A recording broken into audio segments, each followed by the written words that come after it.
সবাইকে সাদর সম্ভাষণ জানাচ্ছি বহুভুজ সম্পর্কিত এই ভিডিওটিতে। এই ভিডিওতে আমরা বিভিন্ন ধরনের বহুভুজ সম্পর্কে ধারণা নেব এবং বহুভুজ কি মূলত আসলে সেটাই আগে দেখব। তো আমরা ইতিমধ্যে বিন্দু, সরলরেখা এবং কোণ এবং তল সম্পর্কে আমরা জেনেছি। বিন্দু, সরলরেখা, তারপরে হচ্ছে কোণ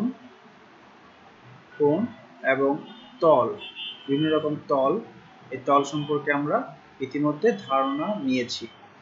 তো এই ভিডিওতে আমরা নতুন যে ধারণা নেব সেটা হচ্ছে যে আমরা বহুভুজ সম্পর্কে জানব। তো আমি এখানে বিন্দু, সরলরেখা, কোণ এবং তল আঁকলাম, এটা আমরা আগেই দেখেছি। এখন আমরা বহুভুজ কি সেটা সম্পর্কে জানবো। তো বহুভুজ কি সেটা বলার আগে আমি কয়েকটা আকার আকৃতির জিনিস আঁকি। যেমন ধরা যাক আমি এটা আঁকলাম, এটা একটা শেপ, এটা একটা আকৃতি, এটা আমরা খাতার মধ্যে আঁকতেই পারি। তারপরে আমরা এরকম একটা ঘরের মতো করে একটা জিনিস আঁকলাম, এটা একটা জিনিস। তারপরে আমরা একটা স্টার আঁকি,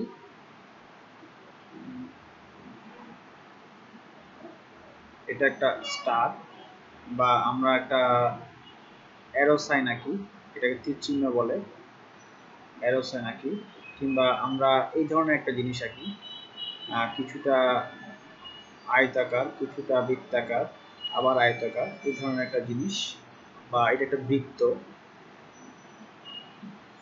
তো এখানে এগুলোর মধ্যে কোনগুলো বহুভুজ, বহুভুজ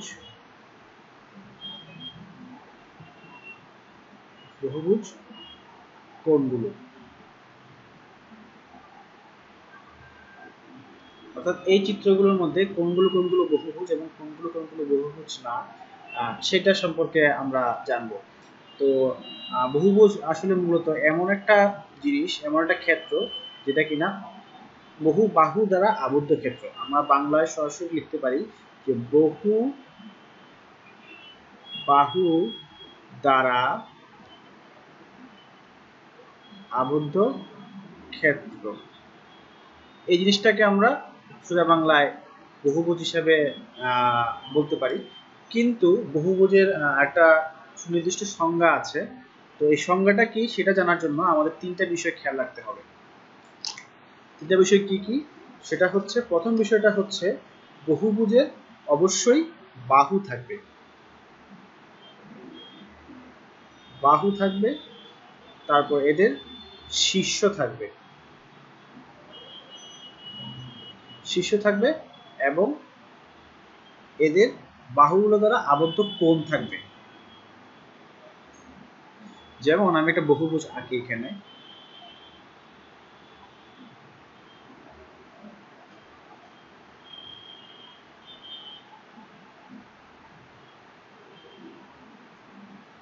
আমরা আঁকলাম। এখন এখানে একটু খেয়াল করে দেখতে হবে, এদের এগুলা হচ্ছে শীর্ষ। আমি লাল কালি দিয়ে দেখাচ্ছি, এগুলা হচ্ছে শীর্ষ। এটা একটা শীর্ষ, এটা একটা শীর্ষ, এটা একটা শীর্ষ, এটা একটা শীর্ষ, এটা একটা শীর্ষ। শীর্ষ হচ্ছে সেই জিনিসটা যেখানে বাহুগুলো ছেদ করেছে। এখানে 5টা বাহু আছে, এগুলা হচ্ছে বাহু এবং এরা এই যে বিন্দুগুলোতে ছেদ করেছে পরস্পরকে সেগুলো হচ্ছে শীর্ষ। এবং বাহুগুলো ছেদ করার ফলে কোণ তৈরি হয়েছে, কোণ তৈরি হয়েছে। তাহলে আমরা দেখতে পাচ্ছি যে বহুভুজের বাহু থাকবে, বহুভুজের শীর্ষ থাকবে এবং বহুভুজের কোণ থাকবে, অর্থাৎ আবদ্ধ কোণ থাকবে। তো এই তিনটে জিনিস মূলত একটা বহুভুজের বৈশিষ্ট্যের মধ্যে পড়ে, অর্থাৎ এই বৈশিষ্ট্যগুলো থাকলে বহুভুজ গঠিত হবে। তবে বহুভুজের আরো কয়েকটা জিনিস, বহুভুজ হতে হলে আরো একটা জিনিস খেয়াল রাখতে হবে, সেটা হচ্ছে যে বহুভুজকে অবশ্যই আবদ্ধ ক্ষেত্র হতে হবে। আবদ্ধ ক্ষেত্র, বহুভুজকে অবশ্যই আবদ্ধ ক্ষেত্র হতে হবে। আবদ্ধ ক্ষেত্র বলতে আসলে আমি কি বুঝাচ্ছি, আমি এই চিত্রটা রাখি, আমার একটু দেখার দরকার আছে যে আবদ্ধ ক্ষেত্র বলতে আসলে কি বুঝাচ্ছি। ধরা যাক আমি একটা পঞ্চভুজ আঁকলাম, এখানে 5টা বাহু ছিল, এটা আসলে মূলত পঞ্চভুজ। 1 বাহু, 2 বাহু, 3 বাহু 4 বাহু 5 বাহু, তাহলে এটা আসলে একটা পঞ্চভুজ ছিল। পঞ্চভুজ, তো পঞ্চভুজ আমি বলে ফেলেছি, কিন্তু বহুভুজ হওয়ার জন্য এটা আরো কয়েকটা বৈশিষ্ট্য খেয়াল রাখতে হবে। এটা হচ্ছে অবশ্যই আবদ্ধ ক্ষেত্র হতে হবে। আবদ্ধ ক্ষেত্র বলতে এখানে কি বুঝিয়েছি, এই যে ভেতরের ক্ষেত্রটা বাইরের অংশ থেকে অবশ্যই আবদ্ধ হতে হবে। অর্থাৎ এখানে যদি আমি ভিতরে একটা পিঁপড়া ছেড়ে দিই, তাহলে পিঁপড়াটা নানা জায়গায় ঘুরে বেড়াক না কেন, সে কখনোই এখান থেকে বের হতে পারবে না। এবং আমি যদি একটা বহুভুজ একটা শেপ কিভাবে আঁকি, যেটা কিনা বহুভুজ নয় আসলে, কিভাবে এই এই ক্ষেত্রটা কিন্তু আবদ্ধ নয়, আবদ্ধ নয়, কিন্তু এই ক্ষেত্রটা আমার আবদ্ধ। আবদ্ধ এখানে যদি একটা পিঁপড়া ছেড়ে দিই, পিঁপড়াটা কিন্তু একসময় সুন্দর মতো বেরিয়ে যাবে। অর্থাৎ বাইরের ক্ষেত্র এবং ভেতরের ক্ষেত্রটার মধ্যে কোনো পার্থক্য থাকছে না, অর্থাৎ এটা আলাদা নয়। এই ভিতর থেকে বাইরটাকে আলাদা করা যাচ্ছে না কোনো আবদ্ধ ক্ষেত্র দ্বারা। কিন্তু এখানে এই ক্ষেত্রটা সেটা কিনা একটা পঞ্চভুজ, সেটা আসলে বাইরের অংশ থেকে পুরোপুরি আলাদা। এখানে একটা পিঁপড়া ছেড়ে দিলে পিঁপড়াটা কিন্তু বেরিয়ে যেতে পারবে না, কিন্তু এখানে একটা পিঁপড়া ছেড়ে দিলে পিঁপড়াটা কিন্তু একসময় বেরিয়ে চলে যাবে। তো এটা আবদ্ধ ক্ষেত্র। আমার আরেকটা বৈশিষ্ট্য বলতাম, যেটা বহুভুজ হতে হলে আবদ্ধ হতে হবে।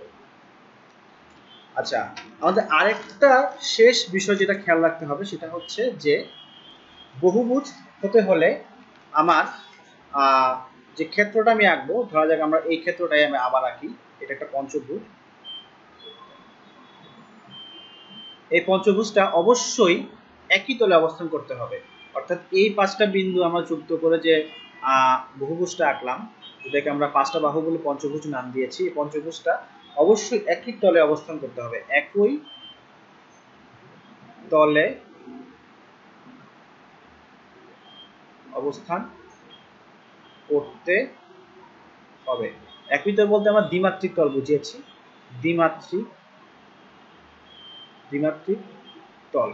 অর্থাৎ এই ধরা যাক এটা 1 নম্বর বিন্দু, এটা 2 নম্বর বিন্দু, এটা 3 নম্বর বিন্দু,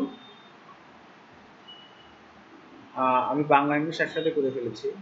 এটা 1, 2, এটা 4 এবং এটা 5 নম্বর বিন্দু। এবং 5 নম্বর বিন্দুটাকে যদি আমি এই কম্পিউটারের স্ক্রিন থেকে উপরে কিংবা নিচে নিয়ে যাই, তাহলে কিন্তু এই প্রত্যেকটা বিন্দু একই তলে আর অবস্থান করছে না। আমাকে যেটা অবশ্যই খেয়াল রাখতে হবে, বহুভুজ হতে হলে এই পুরো আবদ্ধ ক্ষেত্রটা একই তলে অবস্থান করতে হবে। অর্থাৎ এই আবদ্ধ ক্ষেত্র, এটা হচ্ছে আমার গুরুত্বপূর্ণ সূত্র, আবদ্ধ ক্ষেত্রটা আমার একই তলে অবস্থান করতে হবে এবং এটা দ্বিমাত্রিক তল হতে হবে। আচ্ছা, তাহলে আমি আবার একটু সারসংক্ষেপ করি। আমরা যেখানে যেটা বললাম সেটা হচ্ছে বহুভুজ হচ্ছে আমার সেই বস্তুগুলো, সেই ক্ষেত্রগুলো যেগুলা বহু বাহু দ্বারা আবদ্ধ। তাদের বাহু আছে, শীর্ষ আছে, কোণ আছে এবং তারা আবদ্ধ, অবশ্যই আবদ্ধ, কোনো অংশ খোলা থাকতে পারবে না। আর আমার আরেকটা বিষয় খেয়াল রাখতে হবে, যেটা হচ্ছে যে এরা একই তলে অবস্থান করতে হবে। এই কয়েকটা বিষয় নিশ্চিত করা গেলে তাহলে আমি বুঝবো যে সেই ক্ষেত্রটা হচ্ছে আমার একটা বহুভুজ। তো আজকের লেকচারে আমরা বহুভুজ সম্পর্কে ধারণা নিলাম। সামনের লেকচারগুলোতে আমরা আরো ধারণা বিস্তৃত করব বহুভুজ সম্পর্কে।